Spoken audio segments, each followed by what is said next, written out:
Welcome to another episode of Conversations with Coleman. My guest today is Winston Marshall. Winston is a founding member of the Grammy Award-winning band Mumford & Sons, in which he played lead guitar and banjo for 14 years. He left the band after writing a tweet that praised a book by Andy Ngo. Andy Ngo, many of you will remember, is a journalist that got beaten to a pulp by Antifa crazies. Anyway, Winston wrote a pretty mild tweet approving of Andy Ngo's book on Antifa, and as a result was pressured to leave Mumford & Sons and eventually did. He now has a podcast called Marshall Matters, which this conversation is also being aired on, so you can go check that out. We discuss Winston's time with Mumford & Sons. We discuss the influence of Jordan Peterson on his thinking and even on his songwriting. We discuss cancel culture, in particular with regards to the music industry and Hollywood. We talk about my position on reparations for slavery. We talk about the differences between America and the UK and much more. So without further ado, Winston Marshall. Coleman, hi. Hey, Winston. It's great to be much. on your show, and welcome to my show. Thank you. I'm delighted to have you on. I've actually been a great admirer of yours for quite some time, and I think I told you this in person when we met in New York earlier this year, but I first came across your writing. I think it was the CwC pieces you wrote in 2018, and they were a voice. It was a voice when I was living in New York at the time, actually, and at the time that everyone was talking about, it was the race literature then was writers like Ta-Nehisi Coates and Patrice Carn-Cullis, and I was reading all of that, and then I read your CwC pieces and a lot of references to Thomas Sowell and a completely different type of thinking, and then, to my surprise, discovered that you were a rapper and I shouldn't perhaps have been surprised, as you're obviously a very talented guy, but you went to Juilliard and you have this huge musical background first and foremost. I guess the surprise is that you were such an impressive writer, but also such an impressive musician. Thank you, man. I might be inventing this memory, but around that time that you would have discovered my CwC pieces, I think I remember someone showing me a picture of you with Jordan Peterson, and you at this point were known to the world as the lead guitarist and banjoist of Mumford & Sons. And Jordan Peterson was one of the few people that really supported me and amplified my early CwC essays, and was possibly the reason even you were reading them. So I could be inventing that memory, but I do have a faint glimmer of a memory of this guitar player from Mumford & Sons took a picture with Jordan Peterson. Yeah, that's right. Yeah, he came to our studio in mid 2018. We were making the record Delta, and we had lots of people in, and he was certainly someone that I discovered him through, I think, a Sam Harris podcast he did, and then he had this. There was one interview he did with Joe Rogan where he reconciled science and religion and metaphysics in a way that I'd never really heard before, and it really blew my mind. And actually, making that record, he was really influential, particularly, or certainly on me, and pushed me. And he talks a lot about sort of the line between order and chaos, and from a musical point of view, there's so much to that in that and not just in the music itself, and that you need to leap into chaos to find the magic, but also in the songwriting process, you need to put yourself in that place that is chaotic, to even if it's internal chaos, to really say the most important things, or write the most important songs to you. I know that sounds a bit grandiose, but it certainly had a big his work had a big influence on me, and it wasn't a political influence for me. It was more philosophical and yeah, in that sense.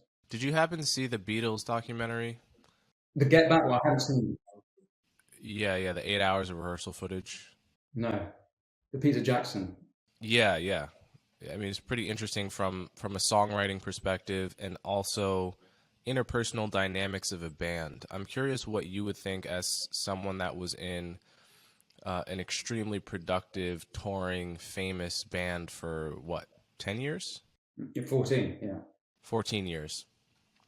What you would have, I mean, you should just watch it because there's clearly just a love affair between Paul and John the whole time, and a kind of sidelining and condescension towards George Harrison. But the net result of whatever their thing is just works out in the end.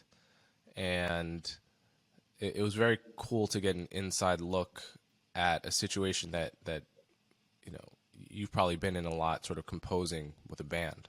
All right, so I was just about to ask you a question. We had a little technical difficulties, but we're back. I think for my audience, we should give a little history of your involvement with Mumford and Sons and the reasons you chose to leave the band in was it 2021? That's right. So in March 2021, which was in the middle of lockdown, I don't know what, 12, I tweeted about a book. Now, I've been tweeting about books throughout my lockdown. It was one of sort of the themes of my social media. And the book I tweeted about was Andy Ngo's Unmasked, which is a documentation of far left extremism in the States. And somehow, and I do sort of feel like it was an act of God, it completely blew up. And before we... And just for people's recollection, when you talk about far left extremism, we're talking a lot about places like Portland and Seattle. Portland, where Andy Ngo has spent a lot of time and actually been assaulted by Antifa protesters who he is infamous to and hated by. So go ahead. Yeah. So and to be more specific, it's not Antifa in history. It's not Antifa in 1930s London. It's not Antifa in 1960s Italy. It's Antifa specific today in America, and it's Portland, and it covers the BLM riots through 2020, and that book that tweet rather kind of miraculously blew up. It was a congratulatory tweet because it just had just been published, and I didn't have that many followers, and it blew up. And before long, it was a kind of segment on Tucker Carlson and The View, and I then put out an apology for putting out for the people who had been offended by the tweet. And after a few months of careful reflection, I decided that I couldn't, I hadn't anything to apologize for, except for pulling the rest of the band into this hot button issue, because Antifa and far left extremism, like trans stuff, like abortion stuff, is a very divisive issue. And I decided that I want to just read the tweet for people too, so they have context. Congratulations at Mr. Andy Ngo. Finally had the time to read your important book. You're a brave man. And this is in a context where Andy had been very publicly beaten with scars all over his face, and I believe had to go to the hospital as a result of a beating that was started by Antifa. So to say he is brave is to say he's a journalist going into the line of fire of violent people who hate him and have beaten him to a pulp before. Well, quite, and in the period after my apology, and this I think was in April or May 2021, he was beaten again. And when that he was in Portland, and there's video footage of that beating. And when I saw that, I decided I was right. He was a brave guy in reporting on that stuff. there's a lot of accusations thrown at him that he's far right, and I couldn't find any actual evidence of that. And so I came to the conclusion that for me to stand by my apology would be to stand by a lie. And I didn't want to be part of that lie, but at the same time, I didn't feel like it was fair on the band for them to suffer, and they would have suffered. For example, I was due to DJ at a festival, and I'd been pulled from that festival because someone else on the bill that they'd hoped to book had publicly criticized me and called me a fascist. And radio stations threatened to pull the band. So there were real life repercussions for that opinion. So I came to the conclusion I couldn't stand by my apology, but at the same time, it wasn't fair on the rest of the band for them to suffer. And so my decision was to leave the band and stand by my convictions, my earlier convictions. Actually, what's curious for me about the story is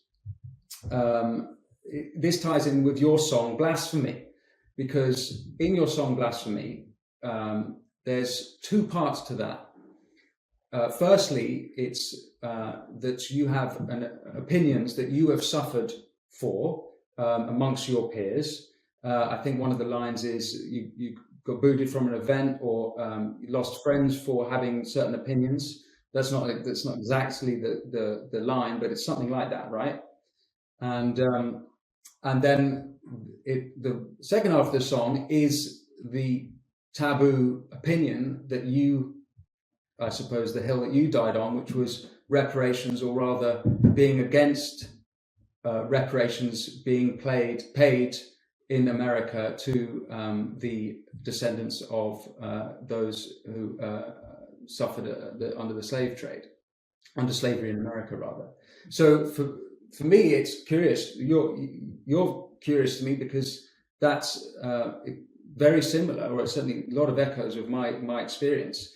And I suppose I've got two questions for you, and that is the issues of reparations, but then also the real life experience of being ostracized for having the wrong opinion. Yeah, so I guess I'll take it in reverse order. My experience was definitely different than yours because you were in a famous band. I guess there's sort of three levels of cancellation. There's me having been a normal person and getting heat online for an opinion that people don't like, and that can be difficult, and it could even come with security issues, people making death threats and so forth. Then there's to be in your range of fame that you were in, where you're really, that stratum is the red meat of cancellation, because you're famous enough to really have a name and for people to pay attention to the fact that you've done a tweet, but you're not Kanye famous where you're uncancelable and you have total fuck you money and fuck you fame. Or when Kanye says, agree with it or not, when he says cancelable stuff, you can complain, but he's still Kanye. He's still going to drop an album next month and everyone's going to listen to it. So you were in this in-between zone. So I think that's probably the worst place to be in terms of the ability to express opinions about difficult subjects or controversial subjects. What's interesting to me is, reparations is very polarizing in America. Race issues are highly polarizing in general. So I stepped into an issue that I felt strongly about, but that I knew I had every reason to expect, based on my knowledge of American culture and my having lived here my whole life, that the people who hated my opinion were going to deeply hate it. So in that sense, it's always shocking to get that level of hate for the first time. I think for a human being, we're social creatures, and you never quite know what it's like until you experience it, I think. But I did sort of know that I was stepping on a landmine, and was choosing to do so because I felt very strongly about the issue. In your Can case, we talk about it seems like it Can was. we Oh, talk about the issue yeah. of Go ahead. reparations, just Sure. Yeah. Yeah. for my Absolutely. audience? Yeah. So you not only did you write various articles, and I should say in this song Blasphemy, it might be the only song, certainly the only rap song ever that actually quotes the spec or cites the Spectator, which, seeing as I'm in the Spectator building right now, I feel like I ought to mention. It's Uh, where does it cite the Spectator? Well, in the introduction of the song, there's a narrator saying he's written for Quillette and the Spectator. Oh, that's right. That's right. I That can't is right. imagine there's another reference to the Spectator. It's a problem in pop culture.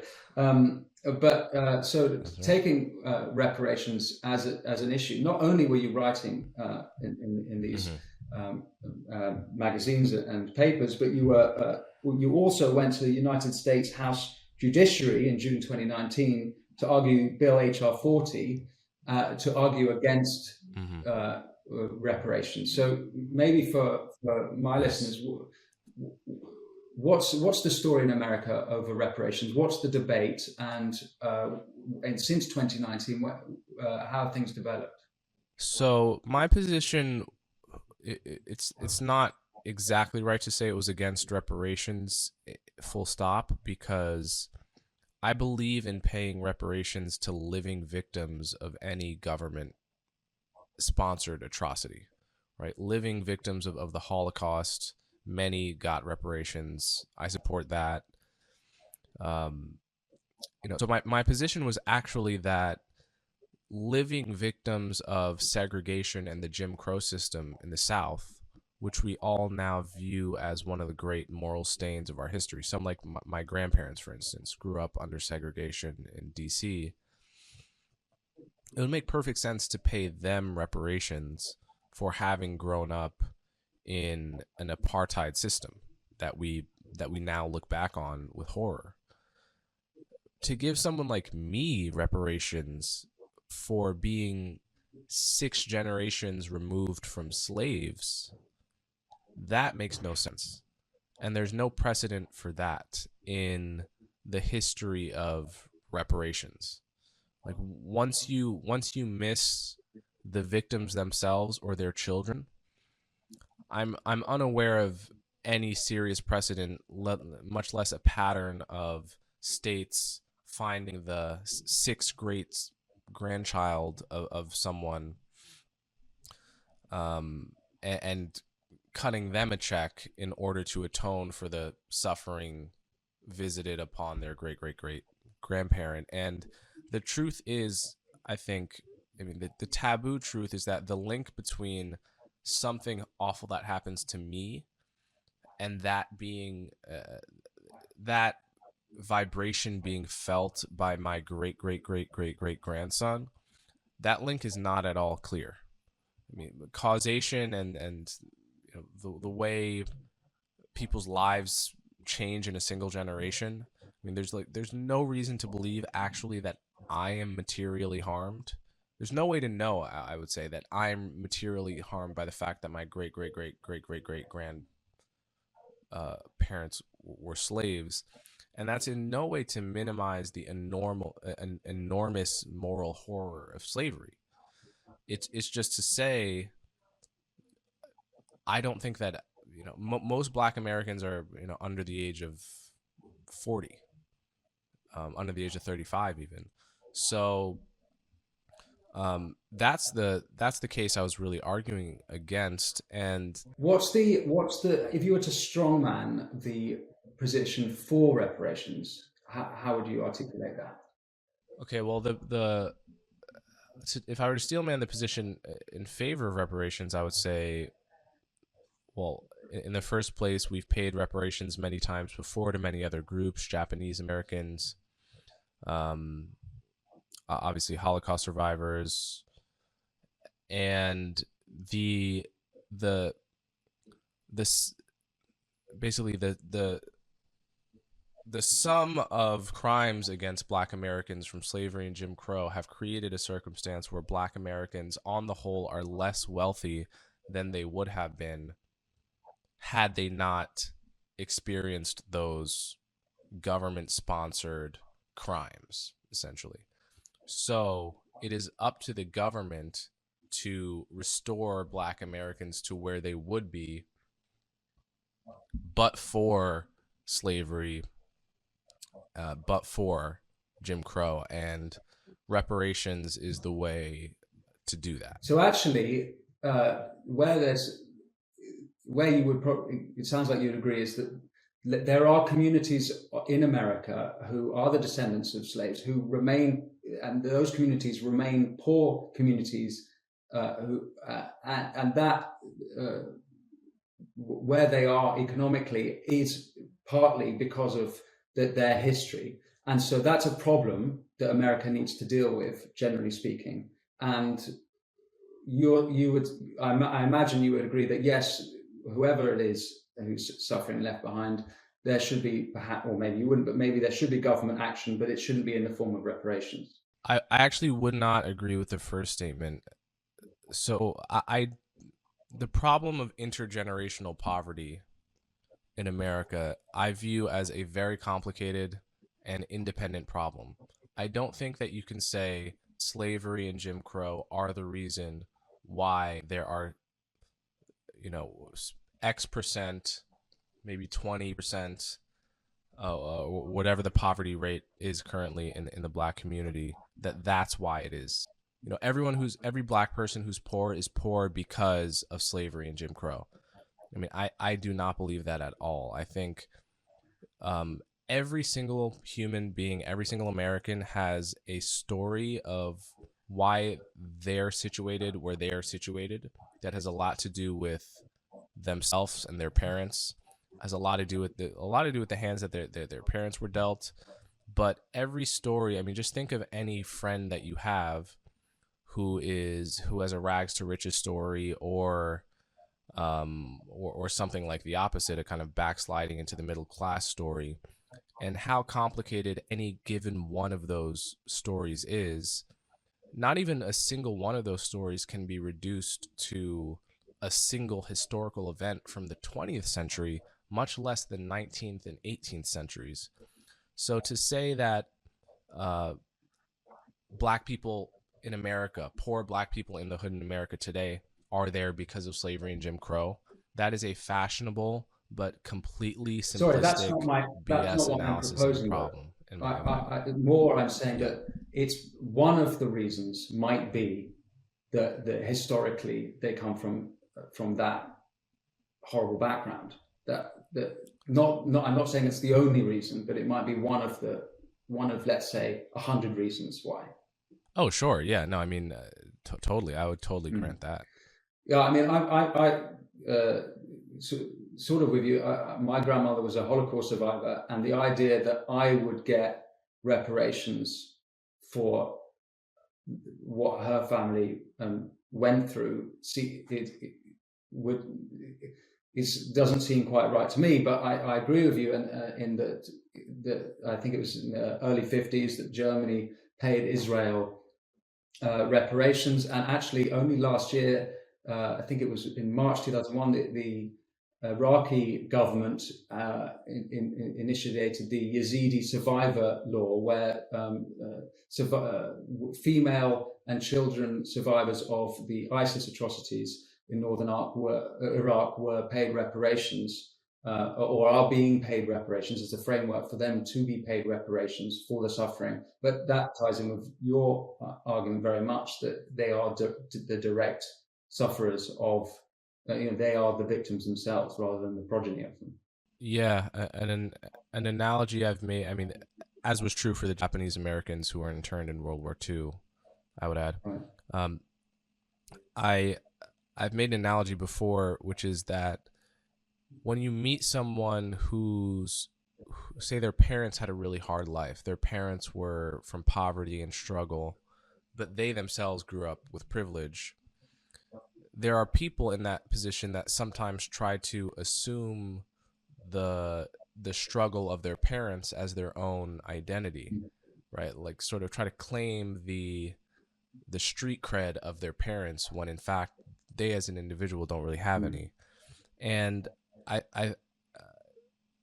this has always come across as a kind of phony and a little bit insincere thing to do. I think most people sort of see through that kind of act as not the most honest way to have your identity. The honest way is to say, well, I grew up with a lot of privilege. My parents didn't, just to fully represent that reality rather than try to assume, right? Basically, what we are encouraging all of Black America to do with this reparations angle is to do that whole phony thing en masse, to assume the suffering of people that were actually slaves, people that actually did suffer, and take on that mantle as if we ourselves suffered it, which is a pathological thing to encourage people to do. Well, this obviously is an idea that has a real stronghold in your peers if you felt so compelled to write the song Blasphemy, and presumably this is the blasphemy you're talking about, and it's an idea that's so strongly held that you were ostracized from your friend group. Or is that right? If I'm to believe the lyrics. Over the years in New York, I've developed friend groups that are from very different walks of life. So the friend group that ostracized me was the Brooklyn underground hip hop community, which was mostly Black, many of which came from poverty. But beyond either of those, the crucial variable is that they were basically their only concept of politics was pro-Black politics. And so they saw me as going against pro-Black politics, and that's extremely taboo in that circle. What I was saying may have been a controversial take in my other circles, but it wasn't necessarily a cancelable offense with most of my friends. So is that Brooklyn hip hop scene a politicized scene? Is Oh yeah. And so what does that the sort of the pro-Black politics that you describe? What is that? How would you describe it? I would say it is roughly the political valence of Black Lives Matter. I'm not sure that they necessarily would like the Black Lives Matter global network, but it's pretty much like graft your stereotype of the politics of BLM, of a strong BLM supporter. That's kind of the center of the spectrum of that scene. Right, and so have you then now making your music under Coleman? Have you had any other pushback? Or have you found a new community in which to create with, or are you sort of creating alone from that? How is it now working in the music industry, seeing as you're so publicly against the tide politically? Yeah, so I make all my rap music alone, although I always have. What I used to do with on the scene is kind of do shows together with other people. But I've always, by personality, liked to work alone, so that it hasn't been much of a sacrifice in terms of sort of recording with other people, because that's not ever something I did it sometimes, but not very often. But yeah, not having access to people that used to be my friends that I used to do shows with has been annoying. But yeah, I've like I said, I've had a lot of friends in a lot of different walks of life, from the jazz world to even the non-jazz world, classical and rock musicians, to as a writer, I've met a lot of people that have become my good friends. And so I had a lot of people to fall back on when I lost certain friends. I wasn't feeling lonely. Or if I was, I had the capacity and resources to solve that by hanging out with other people. Okay, so actually, it hasn't impeded your making music and It's just not going. It's you found a sort of new avenue for it, a new way to get it out. Yes, that's right. Yep. I found a new Okay, avenue. well that's certainly encouraging. One thing that I find. But I'm sorry. I will say, I've had to, in many ways, I've had to create that avenue for myself. Whereas before, I could walk down avenues that already existed. You know, I've had to really put my shoulder to the wheel and build my own musical platform, build my own artist identity, um, and just do all of that. So do you mean that on the so with label side and the kind of mechanics, the business mechanics of it, you've had to do more of the heavy lifting, whereas normally you would be able to sort of outsource that stuff or rely on other labels. You've done it yourself. Well, let me formulate it actually more. And what I'm trying to say is that because I testified before Congress against reparations, when I'm as a rapper now talking to publicists or and I know you've had your dealings with publicists, but all the intermediaries in the music industry that you need to deal with in order to be an artist, I have to do 10 layers of damage control to get them to talk to me, because they can Google me and see that I've had these canceled Mm. opinions, right? So is that impossible? No, it's totally possible, but it just means there's that many more layers of resistance between me and anything I want to do in the mainstream music industry.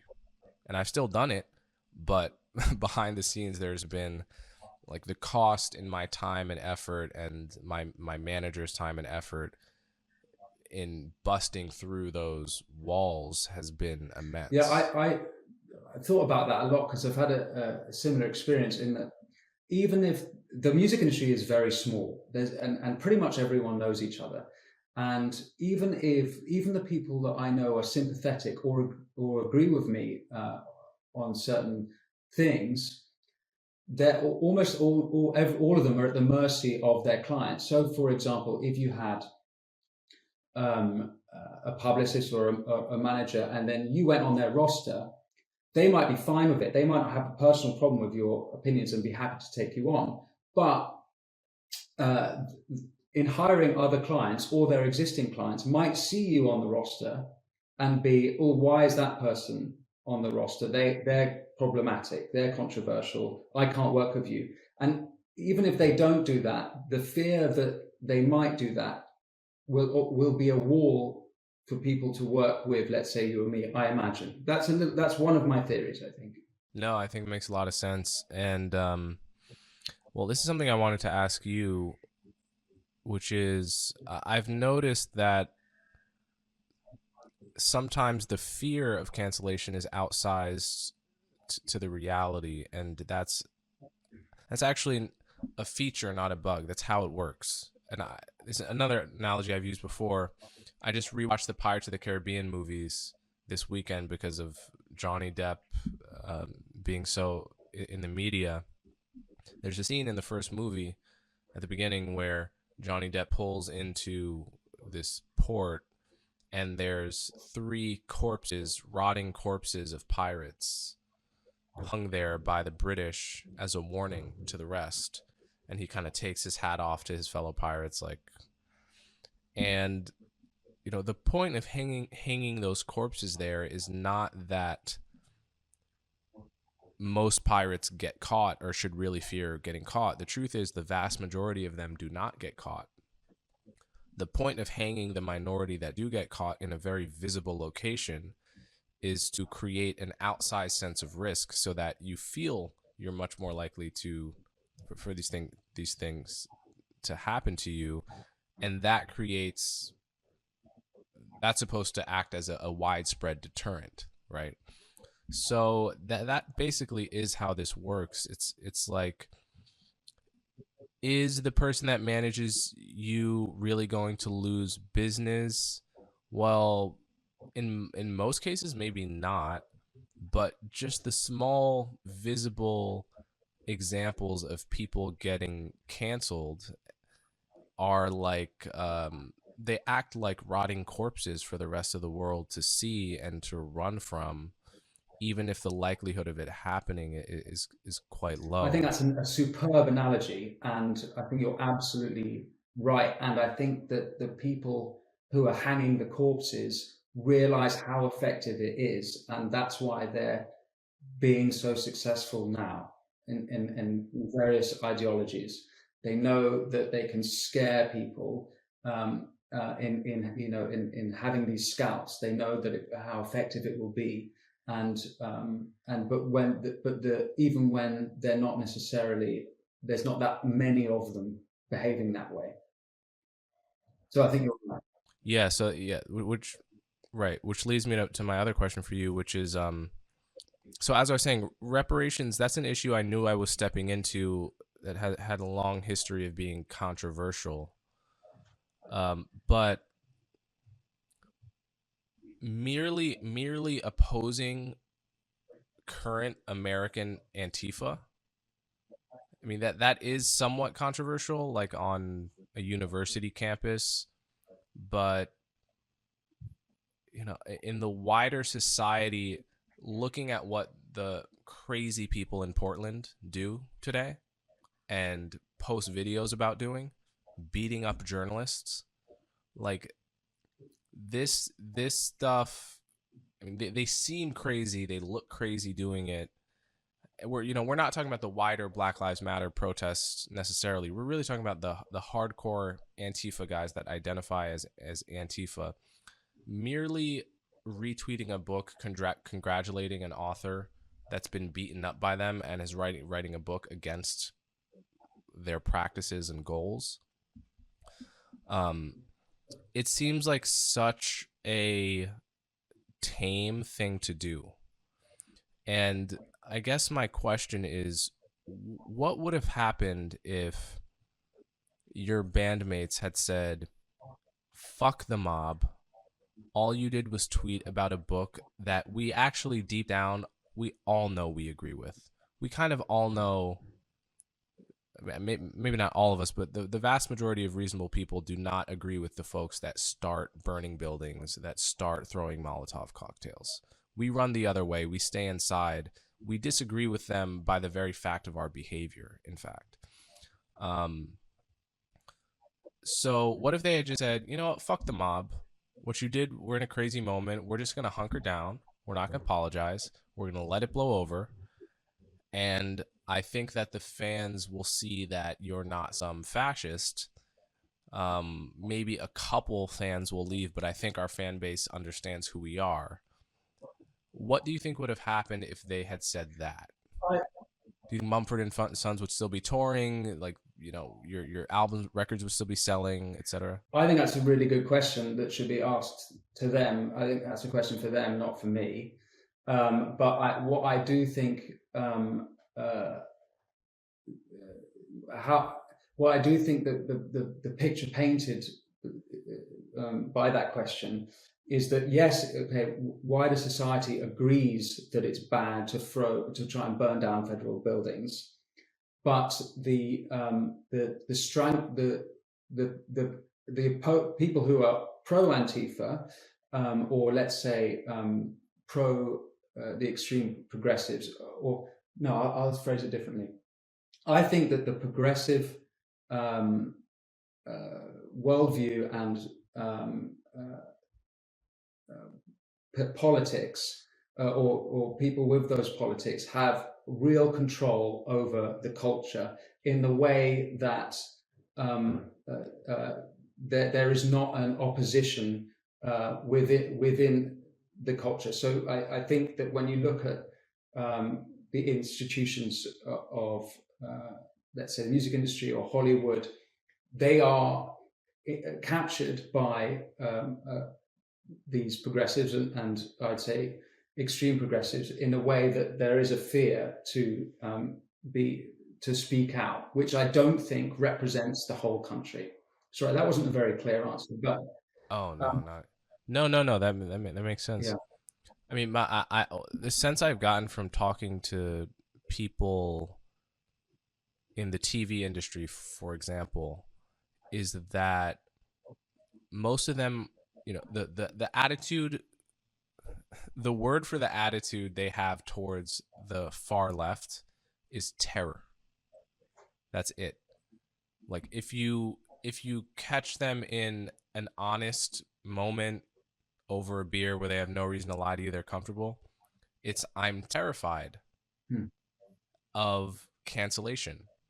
Especially if it almost doesn't matter, but especially if you're a straight white male, it's just, every decision I make, whether it's to greenlight a TV show, to sign an artist, is a decision that could lead to my cancellation, and those cancellations only seem to come from one direction, at least for the Hollywood folks.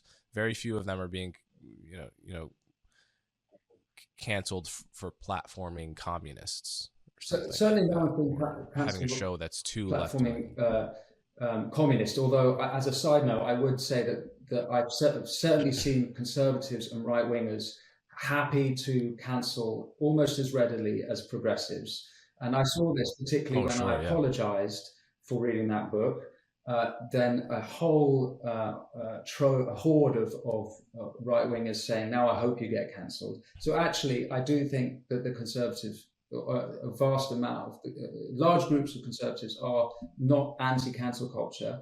They're just anti themselves or the people who agree with them being cancelled. But perhaps that's a really important distinction to make. They're not anti-cancel culture in principle. Many of them, the nasty online ones, especially, they don't like the fact that the culture is more controlled by the left, and therefore they're not really able to cancel people to the extent the left is able to cancel people, because they control most of the culturally powerful institutions. Yeah, but then as to examples of people, let's say you mentioned people working in TV who are nervous to greenlight whatever show it is, or I think that they are right to be scared. Now, the difference in my position is that, I've made money and I'm a big boy. I'll be all right. But if you don't have a huge amount of savings and you've got a mortgage and you've got to support a family, the idea of actually losing all that and the world in which you support, but that needs the income and your job, it's not just losing a job. You lose a lot, and so it's totally understandable why such people would be nervous or scared. Totally. Yeah, I never want to imply or certainly ever call anyone a coward for not speaking out, because everyone is differently placed to deal with the consequences of speaking out. You might have a family, you might have no safety net, and so a lot of people that want to speak out against an absurd restriction on common sense arguments and ideas will end up listening to podcasts like mine or yours and supporting them as a way of doing their part when they can't actually afford to say what they think at their job or worse among their friends. That's the scariest part, is if you can't say what your thoughts are around the people that you're choosing to be around because you like each other so much. That's what friends are. It's like if you can't talk to them, then we're sort of doomed. I remember as well issuing my apology, a lot of political pundits saying, never apologize, you shouldn't have apologized. And I got a bit annoyed at that because I wanted to say, you don't fucking know what pressure I'm under here. And I've recently seen, interestingly, there's an English singer called Sam Fender who's in his mid-20s, and he's from Newcastle. He's a young Geordie lad. He's playing arenas here, makes great music. It's kind of Springsteen-y. And last week, he was photographed in the pub with Johnny Depp and Jeff Beck in Newcastle because Johnny Depp's on a tour of the UK as, I guess, a celebration tour, and he posted on Instagram with a couple of heroes in the pub, something like that. And a couple of days later, issued an apology. I'm so sorry for calling him a hero, essentially throwing Depp under the bus. And now, although I think that's a bit, it strikes me as a bit unfair on Depp in that scenario. At the same time, I don't know what pressure Fender is under behind the scenes, and so I wouldn't criticize him necessarily, or I accept the fact that I don't know the whole story, but as to the when you're talking about this apologizing thing, I've encountered this never apologize idea mostly from the right, which I also think it's wrong. I think the right attitude is to apologize if and only if you actually feel, if and only if your considered self thinks you did something wrong. Like the part of yourself that reflects and has time to think. If that part of you believes you've done something wrong, that is exactly when you should apologize, if you have the freedom to act in a principled way. If you're thinking about, your business tanking and you just have to make practical calculations, that's another matter. But you should apologize when you mean it, and if you believe you did nothing wrong, then you should not apologize. Only counter to that, and it's a small nuance, is that if you're at a dinner table, say, and you say something that you don't think is offensive, but you look around and you see someone aghast, and you know that they're offended, you might say, "Oh, I'm so sorry. Have I offended you? Tell me, what have I said?" You would start by apologizing. "I'm so sorry. I didn't mean to offend you. What's offensive?"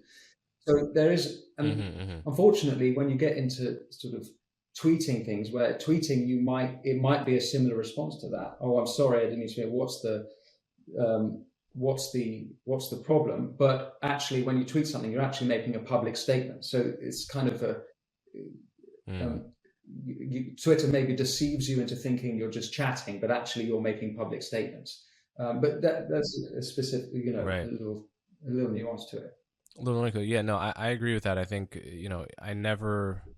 I've been in this situation a few times too, where I just say something and I can see someone is just grievously offended by what I've just said suddenly. And I'm not a very confrontational person in those situations. Like I feel no need to get to the bottom of it at dinner. I'm happy to move on and talk about the weather. So saying I'm sorry in that situation is a way of signaling that I'm happy to let it go. If this is an emotional topic for you, I've got no idea what baggage you bring to the issue, and I respect that. And like, let's talk about the latest episode of How I Met Your Mother or whatever. But that's actually not the same meaning as I apologize for, because a real apology, to me, it only counts if you describe exactly why you were wrong. It's like, this is what I did that was wrong, and I did it because of this shitty, selfish reason, and there was no excuse for it. That's a full apology. It's like a description of what you did wrong, why you did it, and why there's no excuse for it, and why it's nobody's fault but your own. That's really a full-throated apology.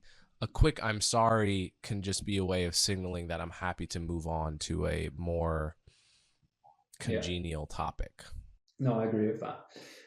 One thing that I think makes you stand out, particularly amongst the counterculture, so to speak, is that, or it seems to me that the counterculture doesn't have much of a culture, and it's rather just a lot of criticisms of the excesses of progressive thought, and the progressive culture, as we've discussed already, dominates in Hollywood, music, perhaps TV, Netflix. Well, actually, Netflix did not kowtow to the anti-Chappelle or Gervais critics. So maybe it's not so bad there anymore. But it seems to me, and I was just read Douglas Murray's latest books, which actually curiously relates to your song Blasphemy, not only because it has a chapter on reparations or against reparations, but he also talks about Tiny Timper, I think is the name of the white guy in America who was killed in a similar way to George Floyd, and you refer to him in Blasphemy. But the thing about Douglas's book is that he criticizes progressives, but his answer is which he touches on a little bit, is to celebrate the great things about the West, the Western canon, Western literature and art and architecture. But it's only a small part of the book. And where you're different is that you are actually creating a culture. You are making music, and you're not just writing and criticizing. You're actually offering something new. And it struck me, there's a guy called Andrew Doyle. I'm not sure if you're familiar with this guy, but Yeah, is he's the funny guy that does the parody he's the character, man right? behind Titania McGrath, which is the sort of Yes, I've met you him met him, actually. and he is a very prolific writer. He's written a book on free speech. I interviewed him on this podcast, on my podcast, and he has a show called Free Speech Nation. He writes regularly, and I bumped into him the other day, curiously, on holiday, and I learned that he was a playwright first and foremost. And he asked me the question. Well, firstly, I was like, how did I not know he was a playwright? And because he's so consumed by criticizing or commentating on the culture wars or politics. And it never occurred to me that I never knew that he was a playwright. And he asked me, that, Winston, you said something like you're commentating on this stuff, you're writing, you're criticizing politics, but what art are you making, and what do you really want to be doing? And it's a great question, because there's so much energy going into criticizing progressive excesses, let's say, or the other side. But the counterculture doesn't seem to have much of a substantial culture, and yet you are one of the few people actually putting the effort into creating one. Yeah, I remember one time I was at a museum many years ago reading the descriptions of every piece of artwork, and these were new commissioned pieces of art at some museum in New York. And almost every description of the new piece would include the language and philosophy of intersectional feminism in some way. The philosophy of intersectionality or critical race theory, and words like anti-capitalist would get thrown around. In other words, the justification for the art, there was a philosophy behind that art, and it was all the same philosophy. It was all one I was familiar with from the halls of Columbia University in Barnard, where I was a student. And I thought to myself, well, isn't it strange that all of the art in this museum has the same philosophy? It's like, shouldn't you expect that there would just be one painting that was a pro-capitalist painting or something like that? Like, even one artist that just kind of had the opposite philosophy and did a doodle at least. And I started thinking about that, and this gets to exactly what you're talking about. The question is sort of, where is the conservative art? Where is the conservative music? I mean, there's actually a hilarious clip from Family Guy where it's almost like, it's not quite a cutaway, but it's sort of like Peter Griffin talks to the camera about how, why every Hollywood movie has a sort of vaguely liberal or left-wing punchline. He's like, something like, how many movies have been written about like the old guy stuck in his ways that like gets his mind opened to, new people or new race? It becomes a little less racist or a little less homophobic or whatever. Like, where are the Hollywood movies where the punchline of the movie has a kind of, conservative lesson, right. A nugget of wisdom that a Douglas Murray or Roger Scruton would write about saying, valuing traditions, not throwing away traditions too soon, or any of the other kind of nuggets of wisdom that conservatives tend to focus on. And he's like, can you name a single movie that has that moral of story? I think the truth is you actually can name movies like that, but it was an interesting comment on the perception of a political skew to the whole art and culture world. To me, I don't exactly know about this, because it seems to me that there is a good deal of non-progressive art. I mean, so let's I think sometimes the immediate thing that comes to mind is that if you look at the biggest comedians today in America and Britain are Gervais, Rogan, and Chappelle. And the biggest shows are, or two of the biggest shows are South Park and Family Guy. Now, it's not to say that any of those are conservative. In fact, you can say definitely Chappelle is not conservative. But you might say, but certainly all of them are. Definitely South Park and Family Guy aren't Sure, conservative but either. they're certainly, they ridicule progressivism, and so conservatives would enjoy and do enjoy those shows and those stand-ups. So Totally. it's weird to think of any art as being conservative art or even progressive art specifically, although that does exist. And there are bands that are explicitly communist, that have communist messaging, so you can have that, does sort of exist. But lower down, apart from those big stars, there isn't a kind of or if there is, it's people are very quiet about their politics if they're also creating art beneath those behemoths. And I think sometimes the contradictions are so huge and in front of us that we never talk about it. So, for example, progressives would see themselves as broadly supportive of hip hop as a black art form. Kendrick Lamar got the Pulitzer Prize, which I think well deserved. I think his new album is genius and he's incredible. But broadly speaking, there's nowhere you will find more misogynistic lyrics than in hip hop and in mainstream hip hop, and the objectification of women and all the rest. But the same progressives that are absolutely staunch on anything relating to respecting women will never say a word.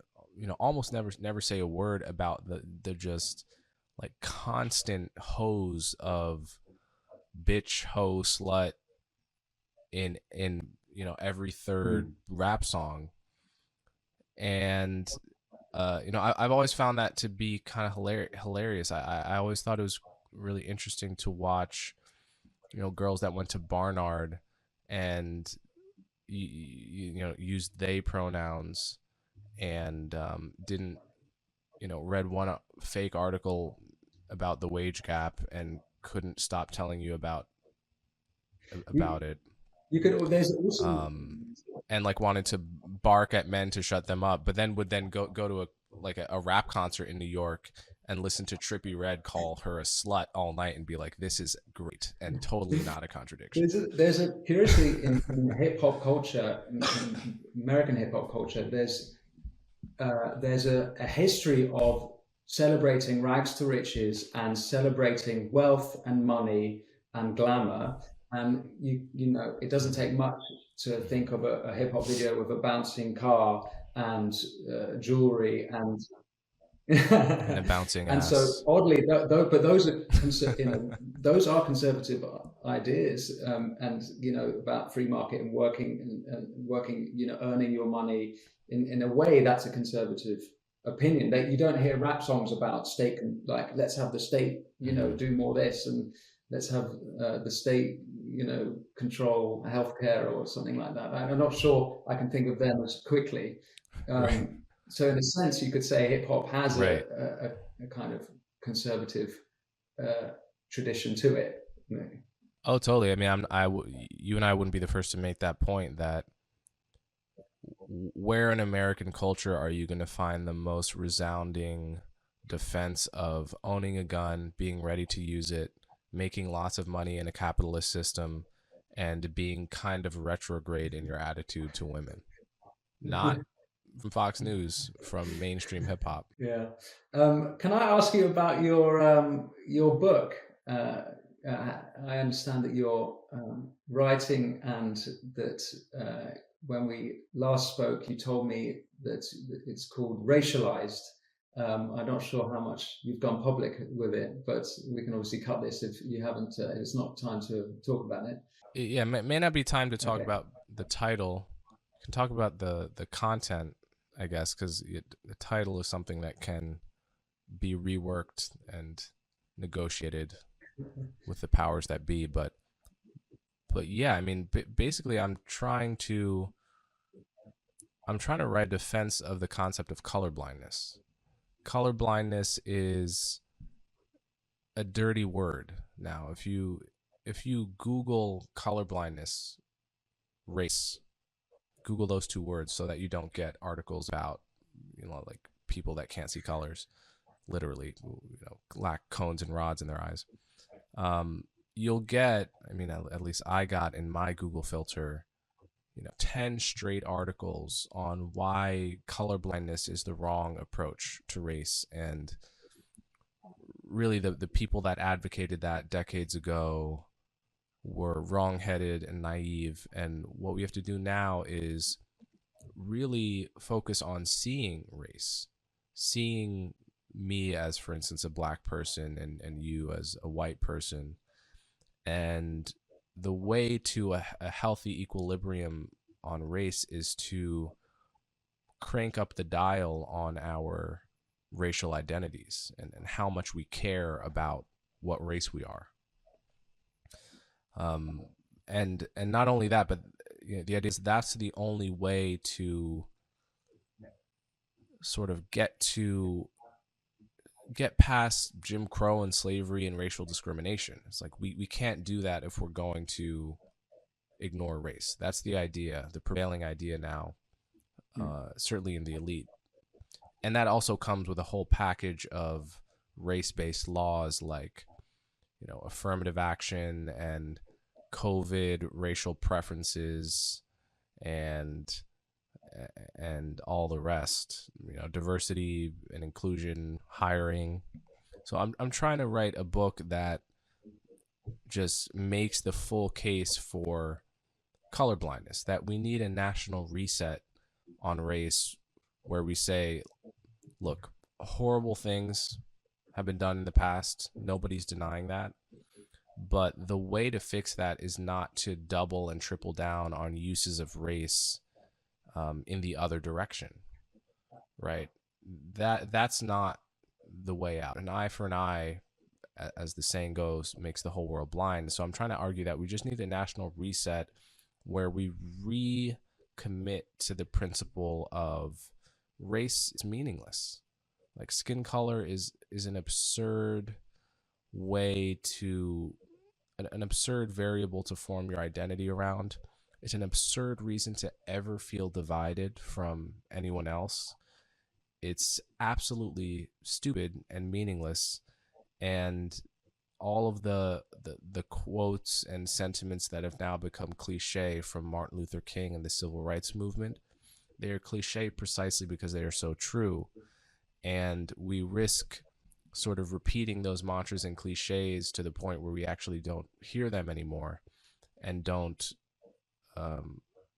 use them as our guiding lights in our public policy and in our relationships Yeah, with other people.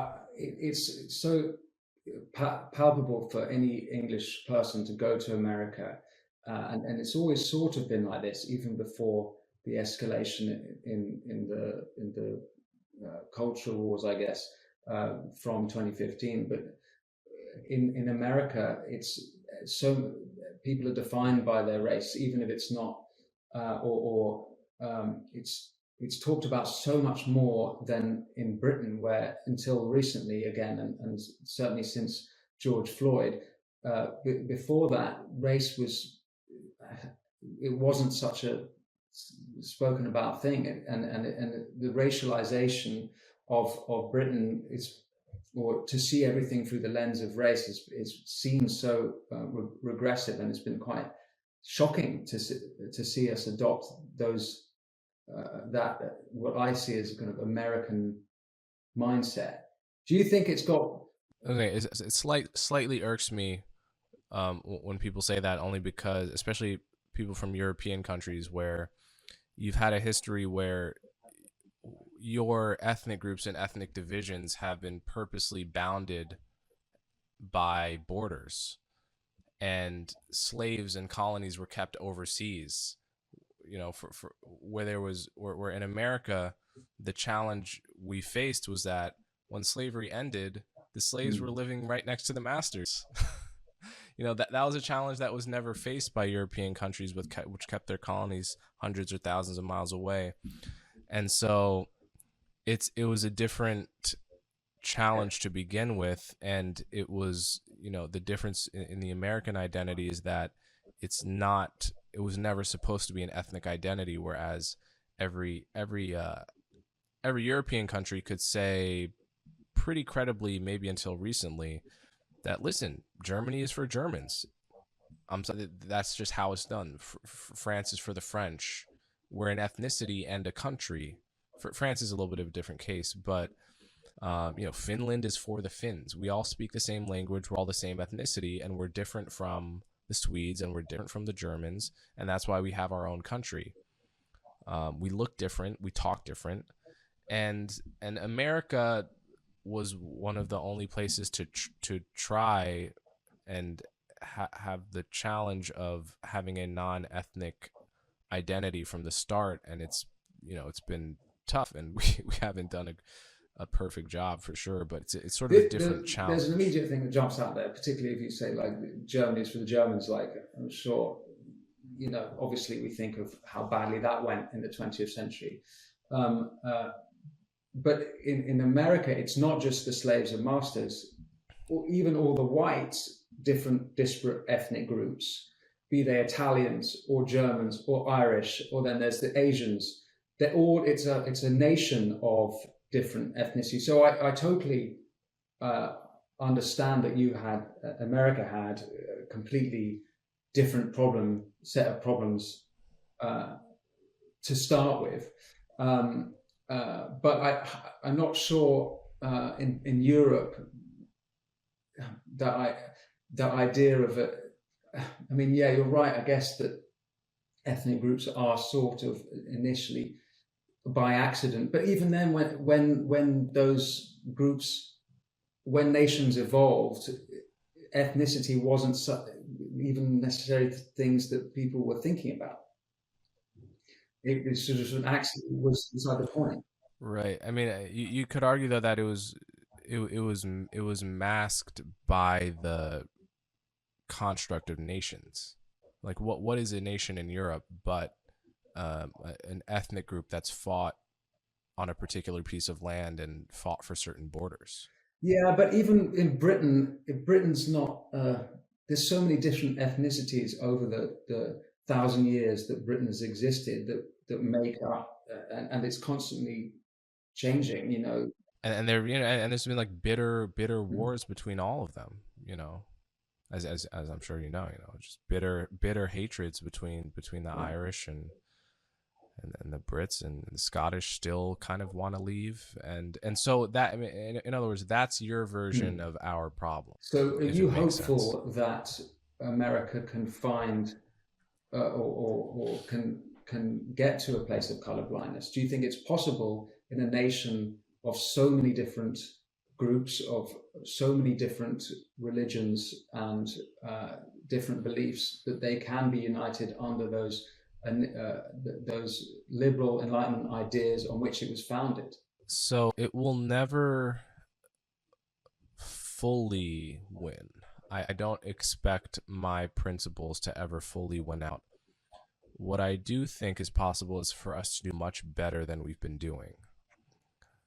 And for a critical mass among people with power, people in the elite, who, let's face it, are more the ones that are going to be reading a book of this sort to begin with, and who are more of the ones that are creating this problem, right? Like this problem of woke race obsession is overwhelmingly an elite problem. Mostly what working class people expect when they come to America is a facially race neutral system in which they can work their ass off. That's what people don't Asian Americans aren't expecting to come to a country where they're going to get Asian American benefits, right? They're expecting to come to a country that hopefully will not discriminate against them or hold them down, and will give them a chance to come to live the American dream. And that's been the expectation for hundreds of years in this country, is I'm going to go to a place where I won't be persecuted, that has a legal system in place that will treat me as an individual, and I will be able to fight my way in this system, right? But what I would hope is that a critical mass of people in power will be able to say no to race obsession and to say yes to Enlightenment ideals and procedural fairness and treating people as an individual rather than a member of their racial group. And the more people do that, the more we are, steering our ship through this storm in a way that will allow it to survive, and will minimize interracial, interethnic conflict. So to answer your question, no, we're never going to be perfect or anything close to it. But I view what I'm advocating for as someone who's akin to someone who's advocating for peace rather than violence. Right? Like, you never actually expect to zero out the violence, but at the very least, you want to know that you're going in the right direction, right? And what I fear we've lost is that no one even talks anymore about the desire to be a colorblind nation. In the 70s and 80s and 90s, you had people like Thurgood Marshall. You even had radicals like the Black Power movement in the 60s. When they wrote their manifesto for the movement, they said, yeah, eventually we would like to become colorblind, but on the way there, we're going to have to do a lot of racial reckoning and seeing race, right? Now you don't even hear that. You don't even hear the first caveat where they say, eventually we want to be colorblind. It's only the second half, which is, we want to see race forever and ever.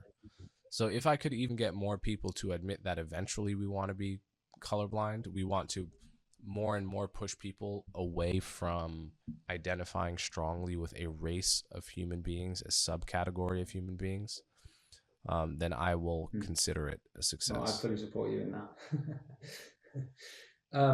Coleman, thank you so much for speaking with me. And absolutely, Winston. Thank you so much for coming on my show as well. I feel very honored to be speaking and on your show. And I hope we can speak again. And I'm going to treat my listeners to your song "Blasphemy," so that they can hear your artwork and your music rather. And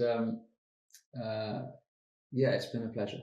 Amazing. But before you go, can you tell my podcast listeners how to listen to your podcast? Absolutely. So I have a podcast called Martial Matters here at The Spectator, and you can listen on all the usual podcast outlets and on YouTube, where I interview people across the creative industries to find out what indeed is the state of the arts. Awesome. Thanks, Winston.